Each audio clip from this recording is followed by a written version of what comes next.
First part LCM and HCF में मैं पढ़ा चुका हूं आप लोगों को short tricks to finding the LCM and HCF and LCM of fraction numbers. तो बच्चों इस वीडियो में हम लोग पढ़ेंगे कि फ्रैक्शन नंबर का एचसीएफ कैसे निकालते हैं और वर्ड प्रॉब्लम जो एलसीएम और एचसीएफ पर बेस्ड है उसे हम कैसे सॉल्व करते हैं।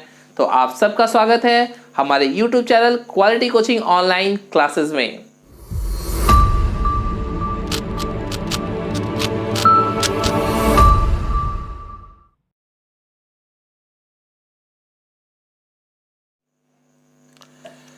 तो फर्स्ट क्वेश्चन है बच्चों, find the LCM and HCF of 2/3, 8/9, 16/81, 10/27।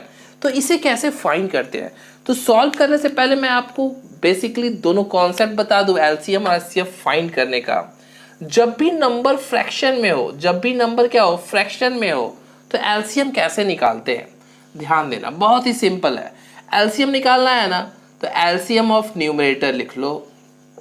Okay है, एलसीएम ऑफ न्यूमरेटर लिख लो आप, ठीक है। फिर नेक्स्ट क्या बोला, एचसीएफ निकालने के लिए बोला, एकदम सिंपल, एचसीएफ लिखो और ऊपर क्या कर लो, HCF of numerator, HCF of numerator, short form लिख देता हूँ न्यूमरेटर। न्यूमरेटर का मतलब समझते हो ना, क्या, ऊपर वाली वैल्यू, इसे कहते हैं न्यूमरेटर। ओके, अब ये नीचे क्या रहेगा बच्चों, सिंपल सा है, यहाँ एलसीएम है तो नीचे क्या रहेगा, एचसीएफ, एचसीएफ ऑफ डिनोमिनेटर।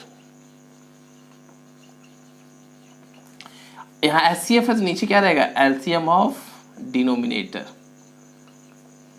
अब ये आपके सामने फॉर्मूला आ गया है, ठीक है ना, कि कैसे आपको एलसीएम और एचसीएफ फाइंड करना है फ्रैक्शन का, ठीक है। इसे आप याद कर लो, समझ लो, जैसे भी माइंड सेट कर लो, ठीक है। अब देखो एलसीएम ऑफ न्यूमरेटर है बच्चों, 2 है, 8 है, 16 है न्यूमरेटर और 10 है, ठीक है। डिनोमिनेटर क्या है, 3 है, 9 है, 81 है और 27 है। तो अब ऊपर वाले का वैल्यू का क्या निकालना है, एलसीएम निकालना है ना।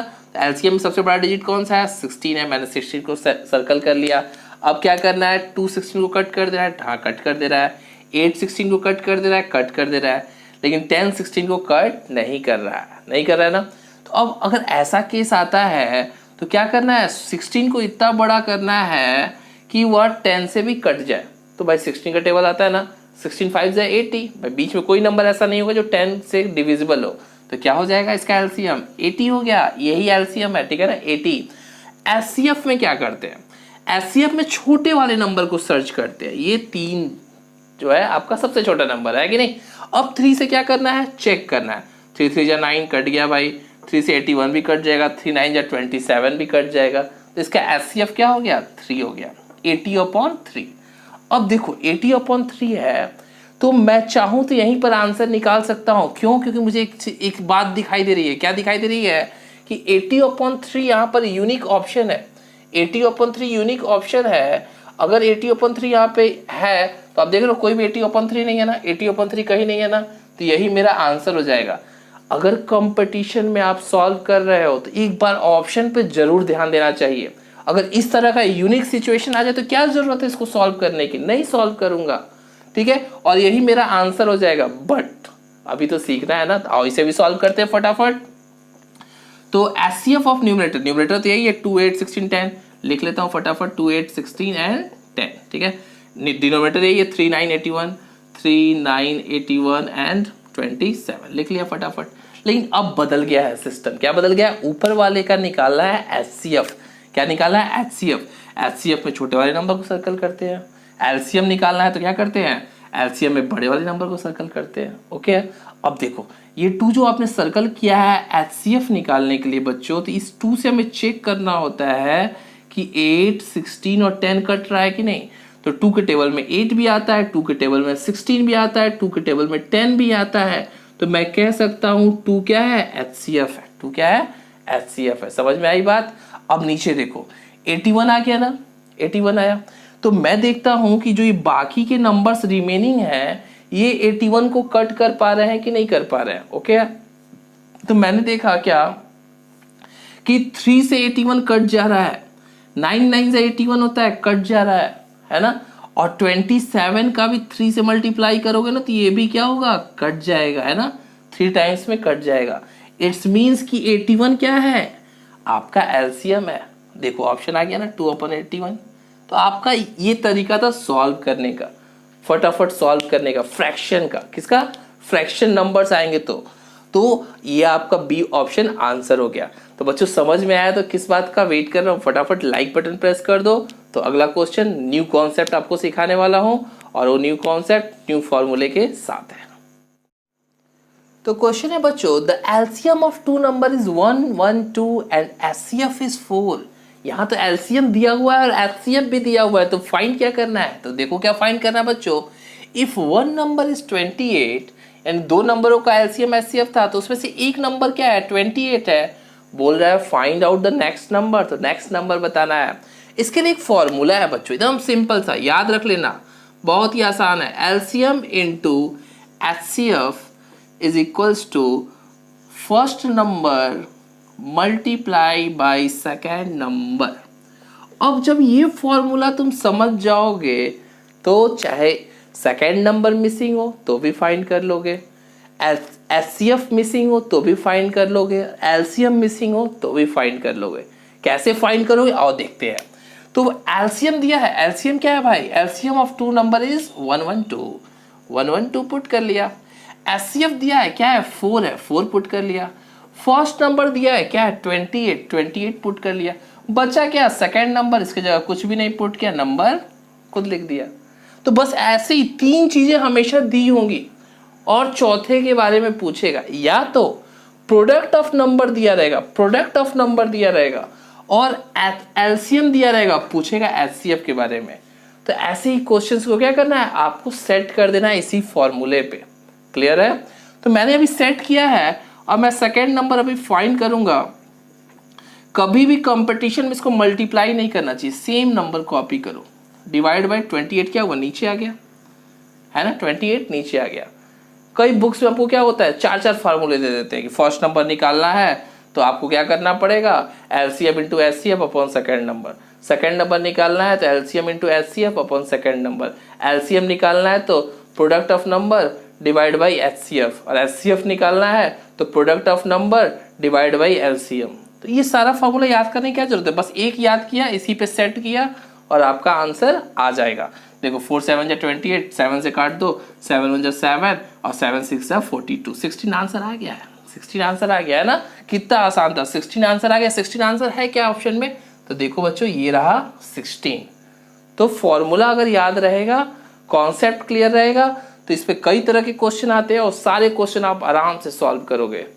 तो अगर समझ में आ गया तो आप लाइक करके बता सकते हो मुझे कि आपको वीडियो से क्लियर हो रहा है क्वेश्चन। आइए नेक्स्ट क्वेश्चन सॉल्व करते हैं, कुछ न्यू क्वेश्चन वर्ड प्रॉब्लम्स वाले, ठीक है। नेक्स्ट क्वेश्चन वर्ड प्रॉब्लम आपके सामने है। 2 container contain 60 and 165 litre of milk, यानी 2 बर्तन रखे हैं दूध के, एक बर्तन में है 60 लीटर और दूसरे वाले कंटेनर में है 165 litre milk. Find the maximum capacity of container which can measure the milk in each container and exact number of times। यानी जब 2 कंटेनर्स दिए हुए हैं बच्चों और उन दोनों कंटेनर से मैं दूध मेजर करके दूसरे कंटेनर में डालूं, मतलब दूसरे मतलब किसी एम्प्टी कंटेनर में डालूं, ठीक है। तो जब मैं मेजर कर रहा हूं ना, तो मेजर करने के बाद दोनों कंटेनर एम्प्टी हो जाने चाहिए। यानी मैं मेजर किया, मान लो इससे मेजर किया, ठीक है ना, ऐसे निकाल के डाल रहा हूँ, इसमें से निकाल के डाल रहा हूँ, ठीक है ना। तो जब मैं मेजर कर लूँ पूरा दूध क्या हो जाना चाहिए, एम्प्टी हो जाना चाहिए। अगर इसको एक और एग्जांपल से समझो तो जो आपके यहाँ दूध देने वाला आता है ना, वो हमेशा आधा लीटर का लेके चलता है, और आधा लीटर वाला मेजरमेंट लेके चलता है तो बड़ा आसानी से सबको दे देता है। क्यों, क्योंकि किसी के अगर 1.5 kg मिल्क चाहिए तो भी हम हाफ वाले से एग्जैक्ट मेजर कर सकते हैं, समझ रहे हो बात को। और किसी को 1.5 kg मिल्क चाहिए तो मैं हाफ वाले कंटेनर से, हाफ केजी वाले कंटेनर से आसानी से मेजर कर सकता हूँ, ठीक है ना।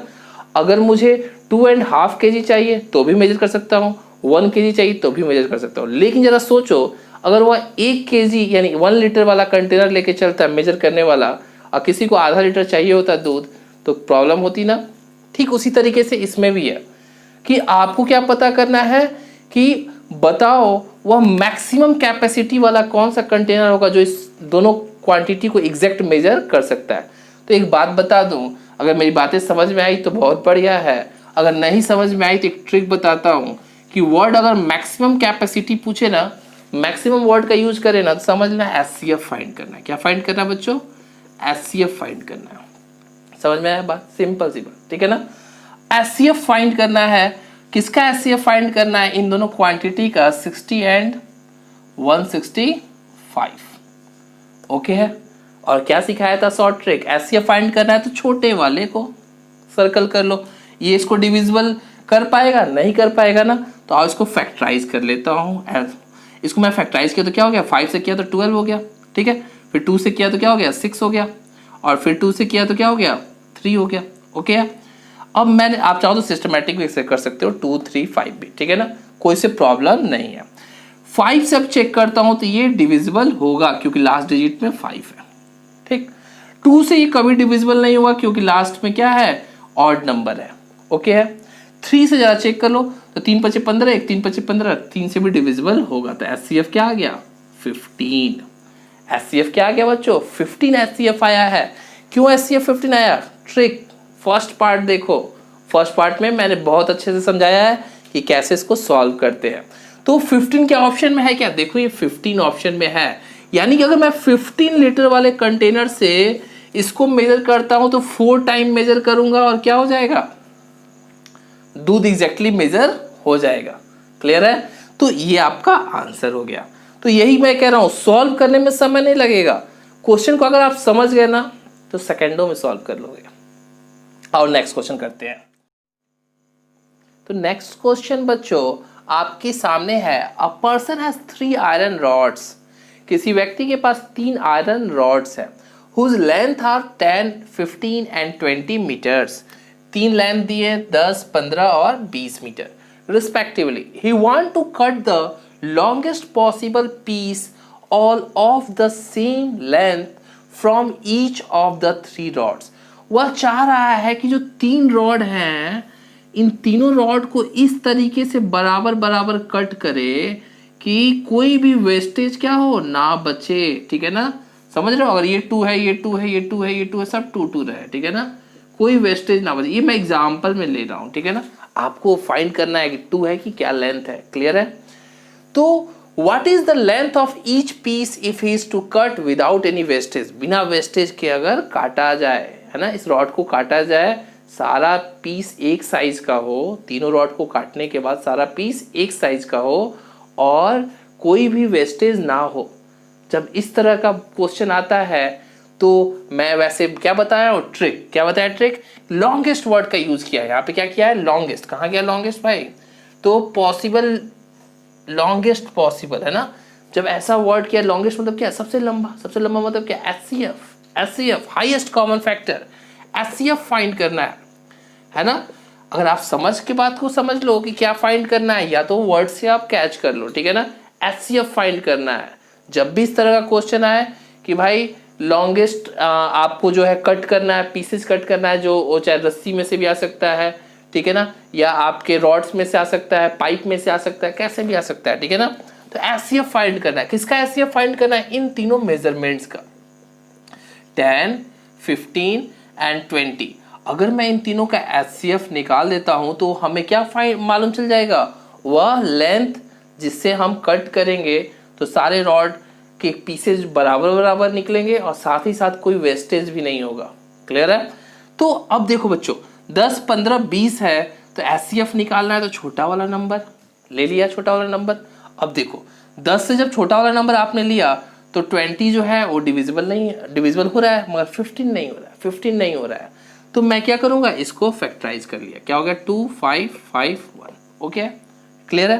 ये फैक्टराइज जब यहाँ पे आपने किया, फैक्टर्स निकाल लिया, 2 से 15 कटेगा नहीं, लेकिन 5 से क्या है? 15 भी कट जाएगा, 20 भी कट जाएगा। 5 से 15 भी कट जाएगा, 20 भी कट जाएगा। तो आगे आपका एचसीएफ क्या हो गया? एचसीएफ 5। यानी कि अगर मैं 5 मीटर के लेंथ में काटूं इसको, रॉड को, तो कोई वेस्टेज नहीं होगा। बिल्कुल सही है। देखो 2 पीस इसका निकलेगा, 3 पीस इसका निकलेगा, 4 पीस इसका निकलेगा, है ना। आंसर सही है। तो ऑप्शन में है क्या? देखिए आपका डी ऑप्शन क्या होगा? करेक्ट होगा। तो मैं आपको बोला ना कि क्वेश्चन समझना जरूरी है। अगर आप क्वेश्चन समझ जाते हो तो सॉल्व करने में समय नहीं लगता है। क्वेश्चन सॉल्व करना समझना बहुत जरूरी है। तो बच्चों आइए नेक्स्ट क्वेश्चन करते हैं।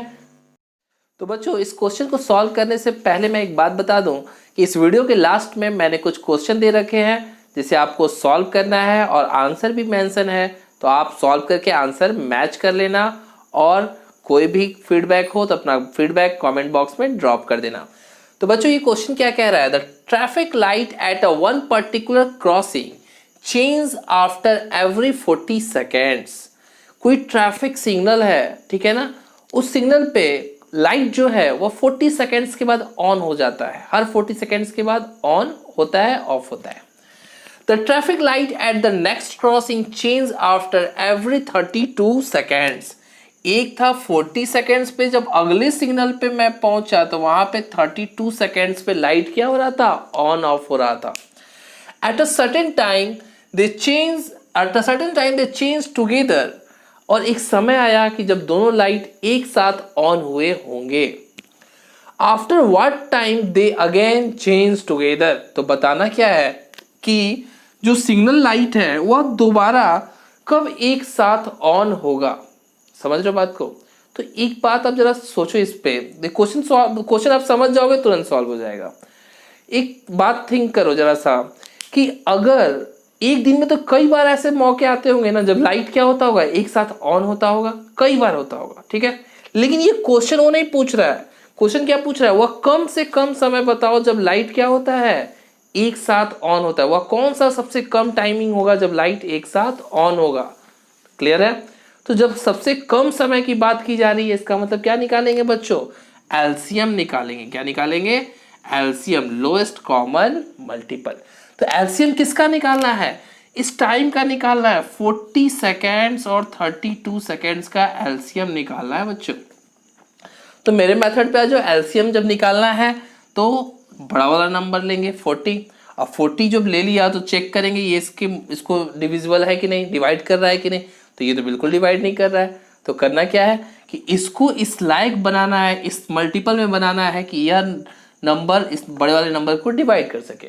तो जरा इस पे क्या है, अगर मैं ऐसे लिखूं 64 हो जाएगा, 96 हो जाएगा, ऐसे लिखूंगा तो टाइम लगेगा। क्लियर है। तो मैंने सोचा क्या कि अगर ये 40 है बच्चों तो यहाँ 0 है ना, और 2 के टेबल में 5 टाइम्स पढ़ूंगा तो क्या आ जाएगा, 0 आ जाएगा ना। तो मैंने क्या किया, यहाँ पे इससे 5 से मल्टीप्लाई कर लिया, 5 टू 10 का 0 कैरी किया 1 और ये हो जाएगा 160 आ गया ना। अब देखो 40 क्या है, 160 को डिवाइड कर रहा है। तो यही मेरा एलसीएम है, यही मेरा क्या है, एलसीएम है। और 160 जो एलसीएम है यही वो आंसर भी है बच्चों, 160 सेकेंड्स आ गया आपका आंसर। 160 सेकेंड बाद आपका लाइट क्या होगा, दोनों एक साथ फिर से जलेंगे। तो क्वेश्चन सीख लो, समझ लो कि कब क्या करना है, कब एलसीएम कब एचसीएफ निकालना है। क्लियर है। तो अभी के लिए इतना ही। नेक्स्ट वीडियो में मैं इससे कुछ टफ क्वेश्चंस लेके आऊंगा जो कि आपको सॉल्व करने में मजा आएगा, क्योंकि आप बेसिक सीख चुके हो, आप इजी क्वेश्चन करना सीख चुके हो। इसीलिए मैं जब भी वीडियो बनाता हूं तो पहले इजी क्वेश्चन से स्टार्ट करता हूं, फिर टफ की तरफ मूव करता हूं। तो बच्चों नेक्स्ट पार्ट 3 देखना ना भूलना, और अभी तक अगर पार्ट 2 नहीं देखा है तो उसे भी पार्ट 1 को जरूर देखना। तो बच्चों पार्ट 1 आपको देखना है, पार्ट 2 ये रहा, अब पार्ट 3 मैं बनाने वाला हूं। तो फटाफट चैनल सब्सक्राइब कर लो और बेल आइकन को प्रेस कर लो, क्योंकि जब भी न्यू वीडियोस अपलोड होंगे तो आपको प्रॉपर नोटिफिकेशन मिलता रहेगा। और अगर आप इससे सीखे हो वीडियो से तो लाइक बटन प्रेस कर दो और अपना फीडबैक कमेंट बॉक्स में ड्रॉप करना ना भूलना। Thank you.